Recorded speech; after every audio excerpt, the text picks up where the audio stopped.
It is critical for any brand to manifest and reinforce itself as a symbol of trust and confidence and represent the quality that consumers expect. I'm really thrilled to add a new dimension into our brand transformation, which is the launch of our Sonic Identity. Sonic Identity literally adds a new dimension to the consumer experience. It reaches people's minds and hearts through another sense, which is the sense of hearing. Our Sonic brand registers our brand more powerfully. This evolution helps us prepare for the future of voice commerce, Internet of Things, and so on. An audio strategy is no longer a nice to have. It is just as important as a brand's visual identity. Welcome, Rajiv.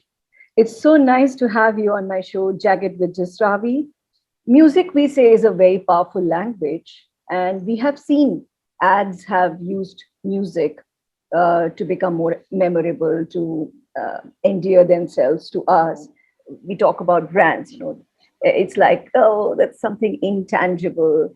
Some words, it starts with some description, and then, okay, let's put some key visuals to it, to make it more tangible. And surprisingly, a key sound, uh, you know, to give its essence shape has not been explored as a system. Why don't we make it tangible for our Absolutely. audiences? Yeah, through the Mastercard example. Yeah. Yeah. So we all know, and it's in the public domain, that MasterCard has been positioned around this whole concept of priceless moments, right? They create priceless moments. So when we went through our brand DNA discovery process, one of the things that came through was the magical nature of the brand, right? It creates magical moments. So that itself is a great musical cue. And there was sense of optimism, happiness, going into the future. Also, the fact that it cut across all demographics, right? So whether you're 16 years old or whether you're 90 years old, you could be a MasterCard user.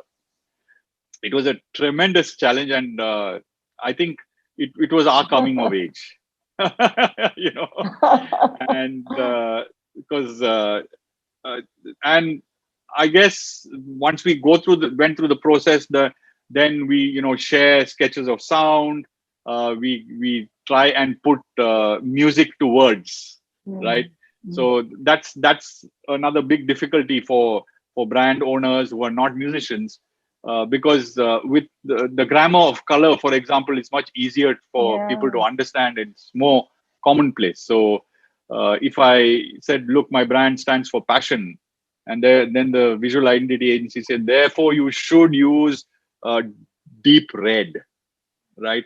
A darkish red, because that's crimson and that conveys passion. Say, okay, I see the connection. I see the subliminal connection. But if one went and said, we think you should use the, Dorian mode, something like that to convey. So what are you talking about? So we had to build bridges to very clearly understand that certain melodic strain, certain musical scales, certain harmonies, certain rhythms convey certain things. We know that. So we have actually classified all of that, and therefore we are able to link it back to brands when brands say, once we go through the discovery and say, this is what I stand for, we say, therefore here, let us share some things that we have just roughly composed with you, and share it so that you can react to it, respond to it, and just tell us intuitively from your heart, do you feel is right for your brand? Then we'll get into analysis of why you thought it was right and why you thought something else was wrong. And through that, we can arrive at a way forward in terms of a musical field.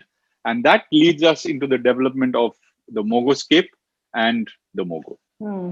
And I listened to, the jingle, the Mogo.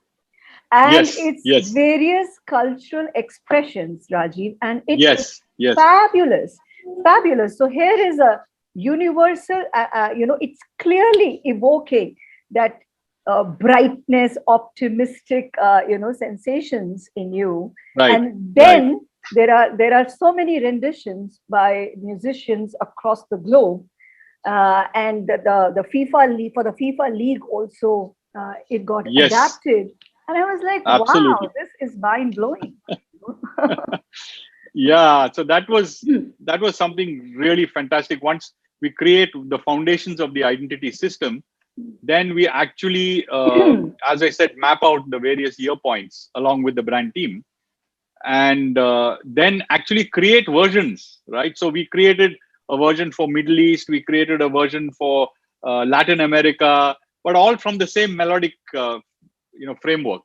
And we created for Greater China, we created for Africa, and each of these cultures have a very distinct, musical uh, sort of musical elements that they use. Hmm. So that was fascinating. And then we also created for different occasions and Hmm. for different events. For Hmm. example, for the EPL and for European League, we created a chant version of the same melody to engage fans, right? Hmm. So Mastercard actually engaged fans using that. And we created a mini Mogo because Mastercard wanted a confirmation sound. And the confirmation sound is when the card is swiped on POS machines, or when Hmm. you go do a transaction through Alexa, for example. Hmm. There's no possibility of visual branding, right? So or you make a payment of a wallet and it's through Mastercard, you can, the mini Mogo plays, and that is derived from the Mogo, but a slightly different tone to fit the smaller speakers, right? So these were things that we worked out the entire identity system. Hmm.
And today, it's the mini Mogo is heard in 57 outlets across 57 million outlets. Sorry, 57 million outlets across the Hmm. world, Hmm.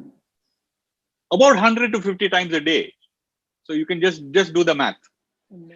Hi, everybody. Please share, like, subscribe to the Jagged with Jasravi conversations. As you can see, she's a fantastic conversationalist. It's not been like she's not been, a formal moderator. I think she's just made me feel so comfortable and literally speak from the heart.